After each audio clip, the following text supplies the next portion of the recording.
अल्हम्दुलिल्लाह वस्सलातु वस्सलाम अला रसूलुल्लाह। ग्रुप आपके मसाइल और उनका हल ग्रुप में सवाल आयो हुआ है।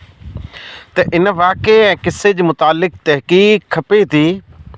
वाक़ियो इन लेवल जो है, अबू जहल पिंड जी मुठीअ में अमोक कंकरियूं रखी करे आप सल्लल्लाहु अलैहि वसल्लम के पुछे थो त ॾसियो मुंहिंजी मुठीअ में कोरो आहे।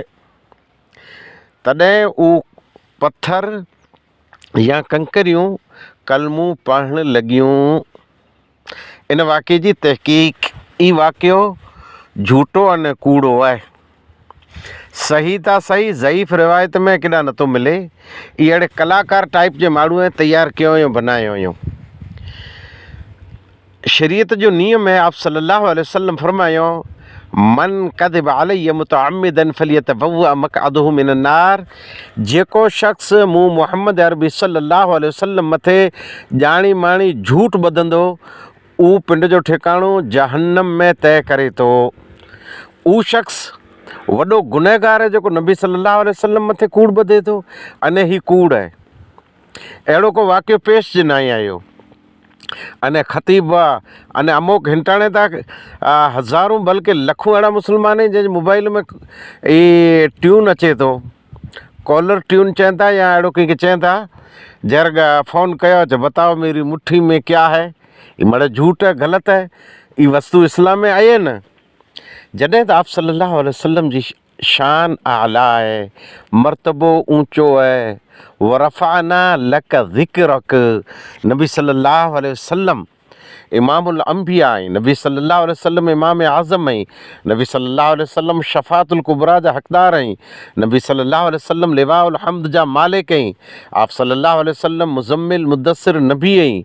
आप सल्लल्लाहु अलैहि वसल्लम रहमतुल लिल आलमीन नबी आहिनि।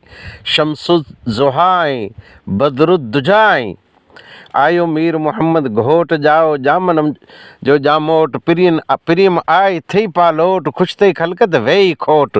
वण टण वासिया थई वण फोट चढ़ियो चाह मुंहिंजा ॾेई चोट। किसरा जो पण किरहई कोट अहिड़ो अरबी सो अणमोट। कहर कंबाया कुल कुफरान वञा कुरैशीअ तां कुर्बान।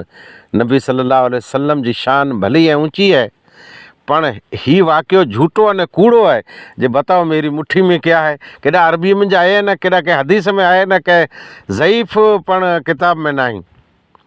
हाणे हिकिड़ो अहिड़ो वाक़ियो इन जे मुक़ाबले में नबी सल्लल्लाहु अलैहि वसल्लम जे मौजज़े में जा आहे। सही मुस्लिम सही वाक़ियो है। सही मुस्लिम जी रिवायत 2277।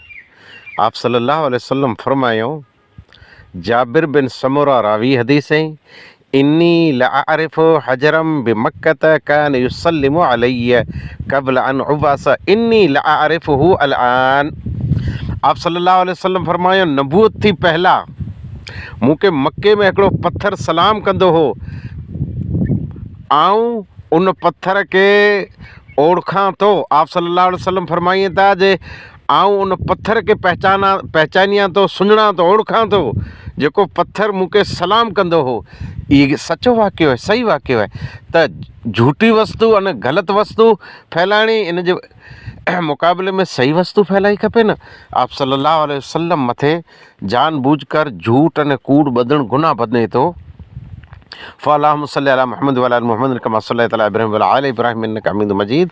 अल्लाहुम्मा बारिक अला मुहम्मद व अला आलि मुहम्मद कमा बारकता अला इब्राहीम व अला आलि इब्राहीम इन्नका हमीदुम मजीद।